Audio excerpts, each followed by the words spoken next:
Good afternoon, and today we will continue the last chapter of our syllabus, that is the chapter number 7, and title is Evolution and Gene Frequencies, और इसको collectively हम कहते हैं modern synthesis. So first we will see what we are going to learn, and in this chapter, and first we will see even the outline. और ये outline मैं आपको clear कर दूं कि ये आउटलाइन जो है हमारी उसकी नहीं है, आज के लेक्चर की नहीं है, ये आउटलाइन है हमारे टोटल इस चैप्टर की कि इस चैप्टर के अंदर हम क्या क्या चीजें सीखेंगे। तो सबसे पहले हम इसका इंट्रोडक्शन करेंगे, like what does mean bye, अगर आपका जो इसका नाम देखा है कि फ्रीक्वेंसी से, या इस जो है उसका इस चैप्टर के इंट्रोडक्शन, हम स्लाइडली से इंट्रोडक्शन लेंगे और इसके एप्लीकेशंस क्या क्या हैं, और उसके बाद हम हार्डी वेनबर्ग थ्योरम को या प्रिंसिपल को डिस्कस करेंगे। उसके बाद एवोल्यूशनरी मैकेनिज्म्स हैं, in we will include like population size, genetic drift, natural selection, gene flow, mutations and balance polymorphism. इनको हम वन बाय वन डिस्कस करेंगे एक लेक्चर के अंदर। स्पीशीज एंड जो है हमारे पास स्पेशिएशन है, इसको हम डिस्कस करेंगे। रेट ऑफ एवोल्यूशन को डिस्कस करेंगे। Molecular evolution and mosaic evolution को हम डिस्कस करेंगे। तो these are all the chapters जो तकरीबन हमारे जो है 4 to 5 लेक्चर बनेंगे, जिनमें से एक सीरीज का हम पहला लेक्चर जो है चैप्टर नंबर 7 के हवाले से ले रहे हैं। तो what we are going to talk about today, so outline, और आपके उसके अंदर लिखा हुआ है कि closure, what we called it, कि क्लोजर लुक। इसके अंदर हम ये देखेंगे कि हम जो है इस चैप्टर के मीनिंग क्या है और इसमें मेजर एप्लीकेशंस हम क्या क्या इसके अंदर सीखेंगे। तो इन दिस वन आज के जो हमारे ऑब्जेक्टिव्स हैं कि आप क्या सीख पाएंगे आज के लेक्चर के बाद। तो हिस्ट्री ऑफ एवोल्यूशन, जो हम पिछला वाला टॉपिक रिपीट करेंगे, आपको जस्ट एक स्लाइड गो थ्रू कराऊंगा ताकि हम उसको लिंक कर सके हमारे आज वाले चैप्टर के साथ। Introduction to modern synthesis theory है कि मॉडर्न सिंथेसिस थ्योरी का मतलब क्या होता है, what does mean by the term modern synthesis theory. इस तरह से what are the application of this theory, इसकी एप्लीकेशंस क्या हैं, और हार्डी वेनबर्ग का हमारा प्रिंसिपल होगा, और इसकी जो मेजर एलेबोरेशन है इंशाल्लाह that we will discuss in our next lecture. कि हमारा जो नेक्स्ट लेक्चर होगा उसके अंदर हम इसको डिटेल से एक और या आपके साथ जैसे मैंने कहा है कि जो इसके प्रॉब्लम्स हैं वो हम डिस्कस करेंगे। तो let's have a look firstly about the first, हमारा जो था लेक्चर, फर्स्ट चैप्टर जो था, इससे पहले जो हम चैप्टर नंबर 6 पढ़ रहे थे तो हम एवोल्यूशन से स्टोरी कर रहे हैं। अब बेसिकली जो हमारा ये जिसको हम अभी नेम दे रहे हैं, what we are talking about, कि जिस चीज हम डिस्कस करने जा रहे हैं इसके अंदर modern synthesis theory, basically this is a merging of 2 points. कि ये मर्जिंग है, मर्ज करना, दोनों चीज को कंबाइन करना, ब्लेंड करना, आपस में मिक्स कर देना। और ये किस किस की मिक्सिंग है, मिक्सिंग है एवोल्यूशन थ्योरी की and what we called it Mendelian genetics की। इसके अंदर हम जब हम मेंडेलियन जीनेटिक्स को और डार्विनिज्म को कंबाइन करेंगे तो उसके नतीजे में जो चीज हमारे पास आ रही है that is called modern synthesis theory. कि merging of Darwinism and Mendelian genetics is called modern synthesis theory. अगर आपको दोबारा से मैं रिपीट कर देता हूं कि what does mean by the term modern synthesis theory, the theory which is merge as a result of combination of Darwinism and Mendelian genetics. तो इसको हम किस नाम से जानते हैं, मॉडर्न सिंथेसिस थ्योरी के नाम से जानते हैं। Here we will just overlook our last, हमारी हिस्ट्री को हम जो पढ़ते आ रहे थे, तो उस हिस्ट्री में जो है वो क्या क्या चीजें हैं। तो if you look for here, कि आपके पास जो है जाहिर है हमने ये सारी चीजें डिस्कस कर चुके हैं, तो हम यहाँ से नहीं चलेंगे, but slightly from here we will go from the Darwin. कि डार्विन जो है first, if you look for the modern synthesis, तो it's include the several subjects as you can see here, Mendelian genetics, Darwin evolution, population genetics, comparative morphology, taxonomy, paleontology, biogeography. These are all actually the field are including in the modern census. कि ये modern census के different fields हैं, और particularly जो population genetics है, आपने mind में रखना है कि बेसिकली लास्ट का जो चैप्टर था हमारा इवन नेचुरल बिहेवियर, उसके बाद हमारे पास एवोल्यूशन है, और आज का जो हमारा है मॉडर्न सेंसस है, ये हमारे जूलॉजी वाले स्टूडेंट जो हैं ये इनका इंट्रोडक्टरी पढ़ के आने वाले सेमेस्टर के अंदर पूरा पूरा एक कोर्स वर्क पढ़ते हैं। एक लाइक कंप्लीट कोर्स है फ्रोड कैडेटार का, जो हमारा इसी के ऊपर है, मॉडर्न सेंसस के ऊपर, और पर्टिकुलरली पॉपुलेशन जीनेटिक्स के ऊपर वो पढ़ते हैं। इस तरह से एवोल्यूशन का भी एक पूरा सिलेबस पढ़ते हैं वो, इस तरह से जो है एनिमल बिहेवियर का भी एक पूरा कोर्स वो पढ़ते हैं। लेकिन आप देखें कि हम सिंपली उनका एक ओवरलुक या इंट्रो यहाँ पे ले रहे हैं इस हमारा जो 302 का कोड है उसके अंदर। तो first will define what does mean by the term modern synthesis. तो मॉडर्न सिंथेसिस से मैंने आपको पहले बता दिया है कि this is a combination of Darwinism and Mendelian genetics, that is we call it equal to the modern census. तो इसको हम किसके जानते हैं कि that is called modern census. इसको मॉडर्न सेंसस के नाम से जानते हैं कि ये किस चीज का कॉम्बिनेशन है, डार्विनिज्म का प्लस मेंडेलियन जीनेटिक्स का। तो आई होप कि आपको कम से कम ये डेफिनेशन याद रहेगी। अगर आपसे ये पूछा जाए कि what does mean by the modern census, that is a combination of Darwinism and Mendelian genetics. अगर इसको और तरीके से भी हम डिफाइन कर सकते हैं। और this is what about all, कि हम इसमें किस चीज को डिस्कस करेंगे, इसके अंदर हम फ्रीक्वेंसीज को डिस्कस करेंगे कि फ्रीक्वेंसीज, लेट्स सपोज कि इस पाकिस्तानी पॉपुलेशन में कितने कैंसर के पेशेंट हो सकते हैं, पाकिस्तानी पॉपुलेशन में कितने डायबिटीज के पेशेंट हो सकते हैं, पाकिस्तानी पॉपुलेशन में कितने लोगों का लंग गोरा होगा, पाकिस्तानी पॉपुलेशन में कितने लोग ज़हीन होते हैं, पाकिस्तानी पॉपुलेशन में, like these are all the things. जब हम उनकी फ्रीक्वेंसीज की बात करेंगे और ये आने वाली जनरेशन में, लाइक आज की जनरेशन में और आने वाली जनरेशन में क्या फर्क होगा, कलर में क्या फर्क होगा, उनकी डिजीजेस के पॉइंट में क्या फर्क होगा, that what we called as a modern census. की सारी चीजें जो है हम मॉडर्न सेंसस के अंदर डिस्कस करते हैं। Population as the unit of evolution, change in allele frequencies from generation to generation.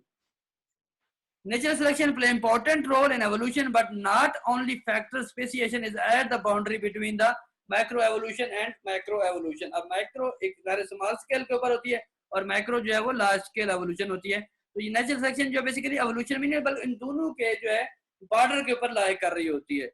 तो that what we learned here, हमने ये देखा कि ये इन दो चीजों का combination है जिनको हम आगे जाके discuss gradually करेंगे। Next, just for one short question, इसकी application कहाँ कहाँ है? एप्लीकेशन इन मेडिकल बायोलॉजी है, एप्लीकेशन इन मेडिकल साइंसेज है, इन फोरेंसिक साइंसेज है, इन कंजर्वेशन ऑफ बायोलॉजी है, एग्रीकल्चर पॉलिसीज के अंदर इसका रोल है। हम इनकी बेसिस के ऊपर with help of this modern census जो है हम अपना फ्यूचर प्रिडिक्ट करते हैं कि हमारी आने वाली जनरेशन में, हमारी आने वाले प्लांट्स में, हमारी आने वाली फसल को जो है कौन कौन सी चीजें और कैसे कैसे वो नुकसान पहुंचाएंगी और कौन से अगर हम इंस्ट्रूमेंट यूज करें तो किस तरह से इसको बेनिफिट देंगे। All we can calculate with the help of this what we called it this subject, जिसको मॉडर्न सेंसस कहते हैं, जिसमें हम मेंडेलियन जीनेटिक्स को और खास तौर पे जो है एवोल्यूशन दोनों को कंबाइन करते हैं और हम प्रिडिक्ट करते हैं कि हमारा आने वाला टाइम जो है, आने वाली जनरेशन जो है, ये आने वाली जो टाइम जो है वो कैसा होगा, पर्टिकुलरली इन लिविंग ऑर्गेनिज्म। हम डायरेक्ट जेनेटिक जहाँ भी जीन्स इन्वॉल्व होगा, it mean we are talking about the living organism. तो इसकी आउटलाइन में we will discuss this is sorry back. So outline में हम इंट्रोडक्शन की, इसमें हार्डी वेनबर्ग जो सेकंड हमारा टॉपिक है, हार्डी वेनबर्ग प्रिंसिपल है कि अब इस पॉपुलेशन के अंदर कि what are the differences in the individual of this population. कि अब आपको ये पूरी पॉपुलेशन नजर आ रही है कि इस पॉपुलेशन के अंदर क्या क्या डिफरेंसेस हैं, लाइक इन डिफरेंट टर्म्स के हवाले से। इफ वी टॉक अबाउट,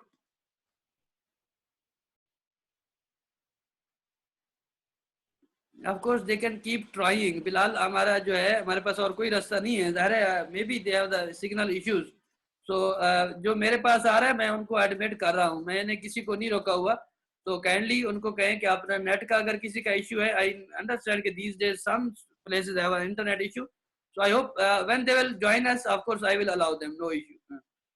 तो हम इसमें जो है हम जैसे मैंने आपको एग्जांपल दी है और इसमें हम किस चीज को लेके करेंगे, बेसिकली पॉपुलेशन को लेके करेंगे। अब कुछ चीजें हम आने वाली स्लाइड में मैं आपको शो भी करूंगा, लेकिन आपको मैं एक पूरी यहाँ पे एक हिस्ट्री की स्टोरी सुनाता हूँ कि ये हार्डी वेनबर्ग प्रिंसिपल वजूद में कैसे आया।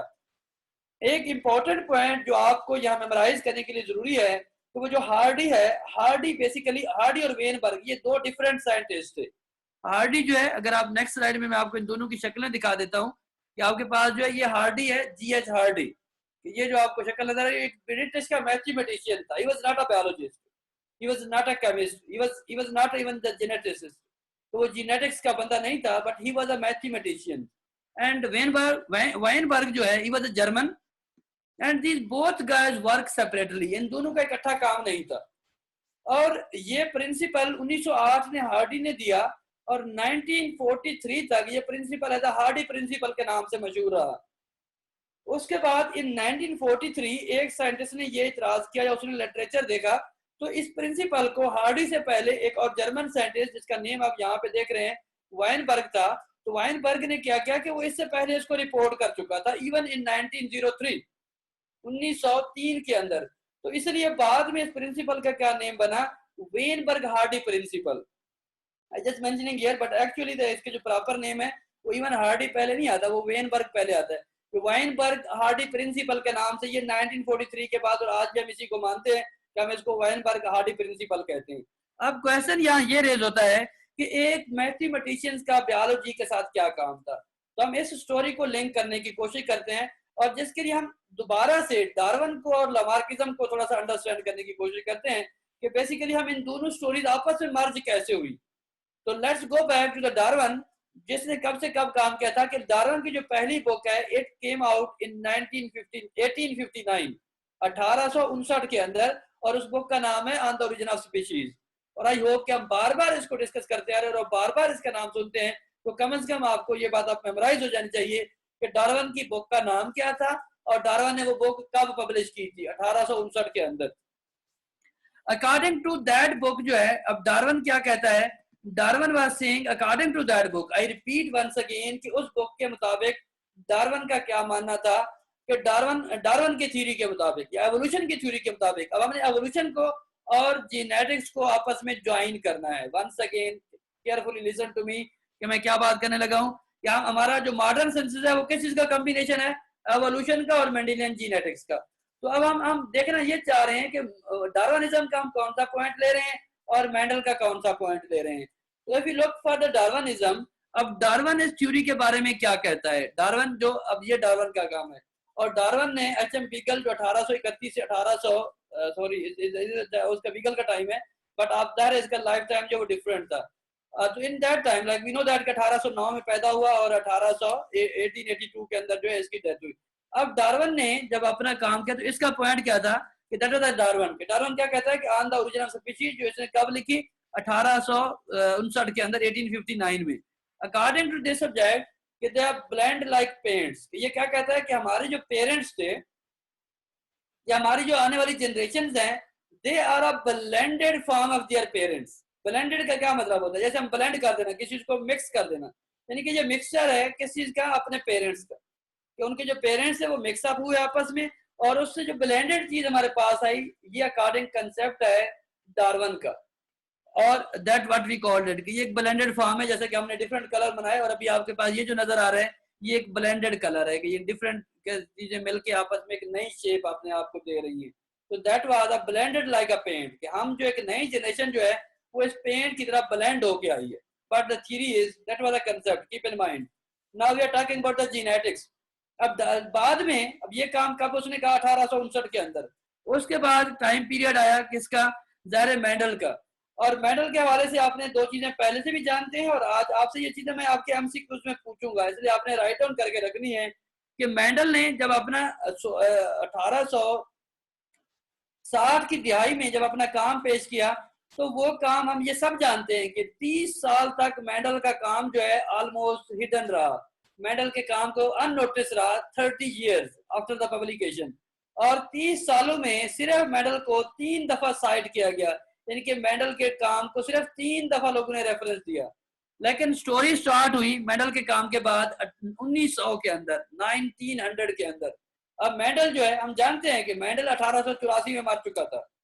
इसका मतलब है कि मेंडल के जिंदगी में मेंडल के काम को कोई वैल्यू नहीं मिली, और मेंडल के मरने के 16 साल बाद और मेंडल के काम के 30 साल बाद क्या हुआ कि दो साइंटिस्ट थे। अब आपने इन दोनों साइंटिस्ट के जो इंपॉर्टेंट है वो नेम याद रखने हैं कि वो कौन कौन से दो साइंटिस्ट थे जिन्होंने मेंडल के काम को दोबारा से रिकन्फर्म किया, और रिकन्फर्म करने के बाद उन्होंने जो है मेंडल के वर्क ने दोबारा से एक हार्ट हो गया और उसने इस चीज को हाईलाइट हुआ।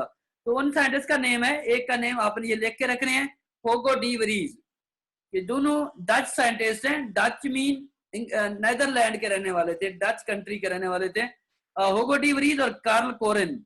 और इन्होंने क्या किया कि मेंडल के वर्क को दोबारा से रिकन्फर्म किया।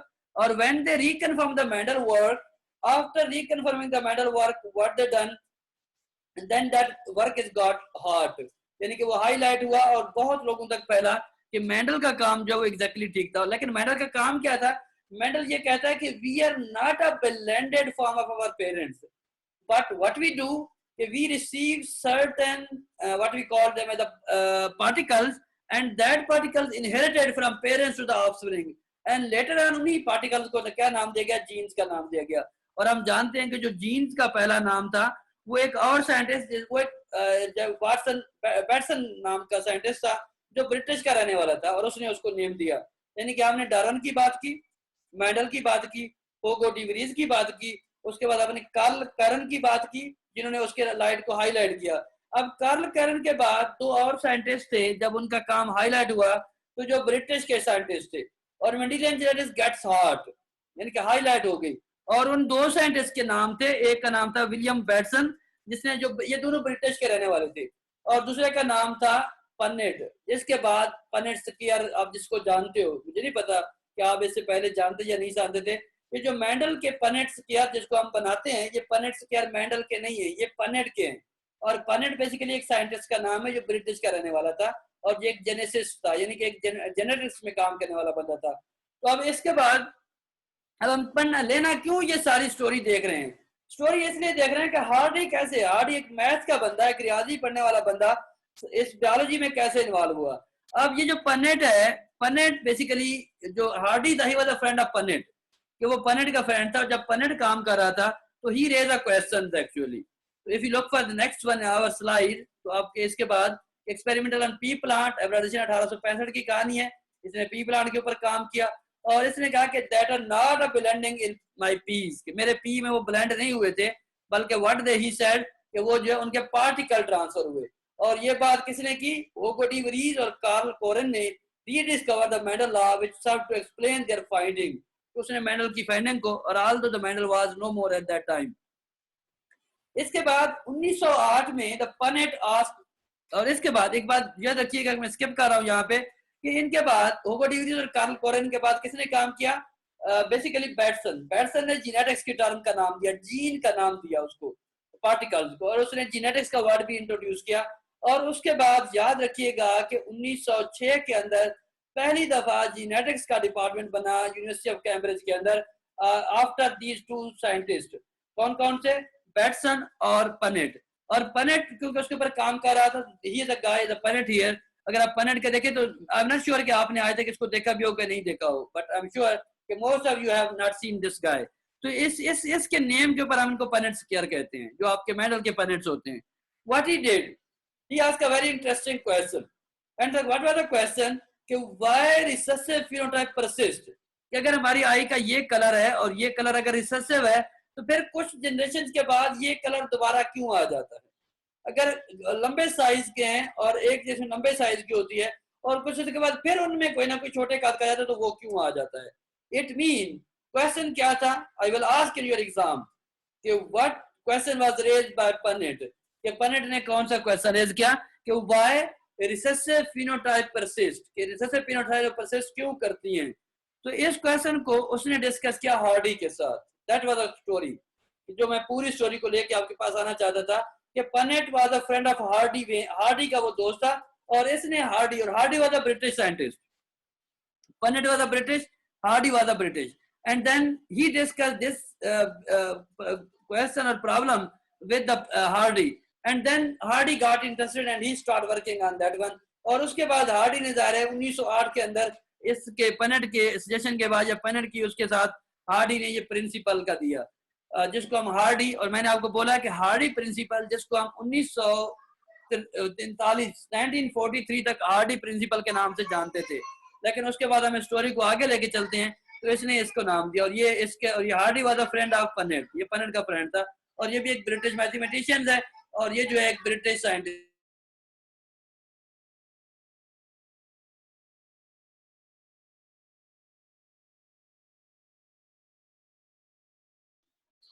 So in 1908, the Punnett asked why recessive phenotype persists, and then moved to we discussed with the Hardy, G.H. Hardy, and he both were the British guys. And after discussing with them, Hardy started working, and but before then he gave the principle that we are known as the Hardy-Bellver principle. But before Hardy ने ये दिया था जून 1908 के अंदर, और Weinberg ने 1903 में भी, और यहाँ पे 1908 है, इसको आपने करेक्ट कर लेना है कि वाइनबर्ग उसके बाद जो है, वाइनबर्ग का प्रिंसिपल उसने 1903 के अंदर पहली दफा दिया, और फिर उसने दोबारा अपना वर्क नोट किया इन 1908 के अंदर। और उसके बाद एक जिसलिए इसको हार्डी लॉ की बजाय एक और साइंटिस्ट था, as you can see here, कि जिसका नेम जो है 190, it was pointed out by the Kurt Stern that के Weinberg paper proceeded and was more through than the Hardy, कि हार्डी के काम की निस्बत जो है, जो वैनबर्ग का काम है वो ज्यादा अथेंटिक है और वो ज्यादा एलेबोरेटिव है, तो लिहाजा इस प्रिंसिपल का नाम हार्डी लॉ नहीं होना चाहिए, we should acknowledge the Weinberg as well.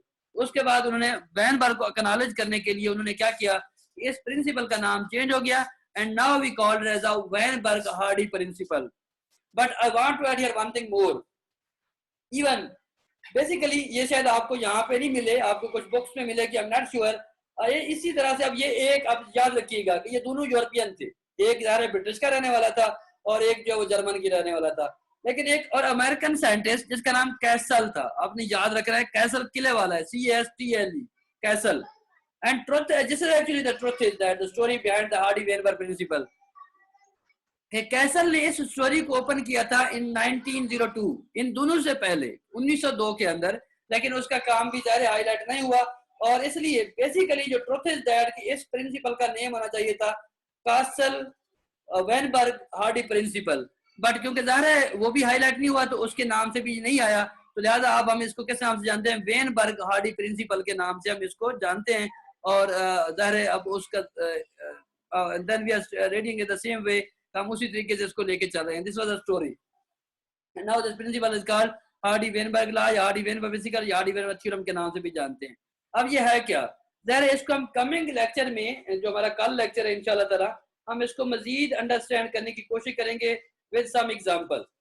तो आज के लिए आपने ये चीजें कुछ आपने अपने माइंड में रखनी है, जिन जिन साइंटिस्ट का हमने जिक्र किया है ये आपने माइंड में रखना है। लेकिन अगर आपसे कॉमन क्वेश्चन पूछा जाए कि ये Hardy Weinberg law is all about what, ये किस चीज के बारे में है, तो आपका एक लाइन का आंसर क्या होना चाहिए, इट इज अबाउट व्हाट।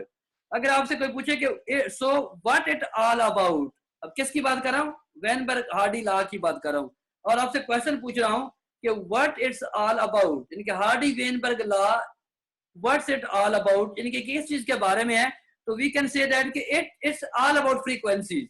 ये किस हवाले से है, फ्रीक्वेंसीज के हवाले के ऊपर है, कि ये फ्रीक्वेंसीज की बात करता है कि किस में जो है वो किस तरह की फ्रीक्वेंसी जो है, और हम इनको एग्जांपल के साथ यहाँ पे डिस्कस करेंगे। और कल जो हम इसको सीखने की बात कोशिश करेंगे कि P² 2PQ और Q1, और ये क्या कहता है कि हमारी जो जनरेशन टू जनरेशन होती हैं, in the absence of mutation ना हो, सिलेक्शन ना हो और जीन फ्लो ना हो, तो हमारा जो ओवरऑल रेशियो रहती है दैट इज इक्वल टू 1, तो वो 1 के बराबर है।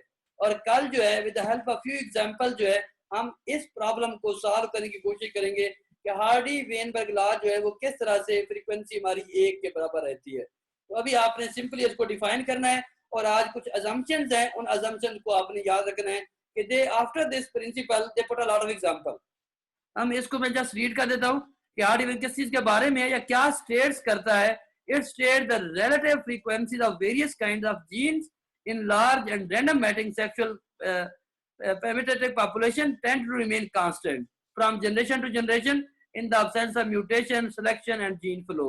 कि ये जो है बेसिकली अगर हम ये चीजों को रद्द कर लें कि कोई म्यूटेशन नहीं है, कोई सिलेक्शन नहीं है, कोई जीन फ्लो नहीं है, तो फिर हमारे पास जो है इन सारी चीजों को हम रद्द कर रहे हैं। और if we concept that then we can say that कि जो बेसिकली हमारी ओवरऑल जनरेशंस हैं वो क्या रहेंगी, रिमेन कांस्टेंट, कि वो कांस्टेंट रहेंगी। इसको हम कल डिफरेंट एग्जांपल के साथ लर्न करने की कोशिश करेंगे कि what actually Hardy want to say that.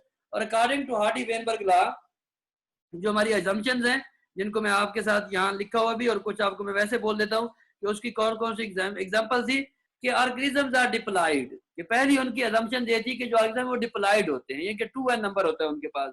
Second जो है generations are overlapping, non overlapping, ये जनरेशन ओवरलैप नहीं करती। और see regulation must be large, कि पॉपुलेशन को बड़ा होना चाहिए, मस्ट बी लार्ज होनी चाहिए, ज़ाहिर 2-4 इंडिविजुअल नहीं होनी चाहिए, बहुत बड़ी पॉपुलेशन इन थाउजेंड्स में होनी चाहिए। नो इमिग्रेशन और इमी और एमिग्रेशन, कि जाना उस वहां किसी को जाना भी नहीं चाहिए और वहां किसी को आना भी नहीं चाहिए। और no mutation in the gene of interest, no selection, natural selection occur, individual reproduce at equal rate और मैटिंग रैंडमली, और उनको रैंडमली मैट करना चाहिए, मैटिंग उनकी रैंडमली हो। But the question is that कि क्या ये रियली पॉसिबल भी है कि नहीं है, तो of course in some cases some assumptions are not possible, कि ऐसे नहीं है कि रैंडमली हो, या ऐसा भी नहीं है कि जैसे अब पूरे कोई कंट्री जो है किसी एक कंट्री का इंडिविजुअल किसी और कंट्री में ना जाए और किसी दूसरे कंट्री का दूसरे कंट्री में ना आ सके, तो these are all seriously impossible. ये जो है इसको हम कोड करना हमारे लिए क्या है, कदरे इम्पॉसिबल है। तो जिसको हम जो इंशाल्लाह फर्दर जो है इन एग्जांपल के साथ इसको हम कल के लेक्चर में अंडरस्टैंड करने की कोशिश करेंगे। But now we have a few more minutes, तो if you have any questions of course feel free to ask me about this. और एक्चुअली जो मेरा पर्पस था, मैंने आज के आपको एक ओवरलुक देना था, इसका क्लोजर देना था, और हम स्टोरी मैंने क्लोज कर रहा हूँ हार्डी वेनबर्ग के ऊपर कि वो कहता क्या है, is what is all about, is all about the frequencies है। और आपको बहुत सारे साइंटिस्ट की स्टोरियां मैंने सुना दी हैं कि जिनको आपने जो है स्लाइड शो नहीं हो रही, किसको अभी तक तो मेरे पास तो चल रही है, लेकिन जाहिर है मैंने स्लाइड को ऊपर आगे चला ही नहीं रहा, तो स्लाइड तो शेयर में जा रही है।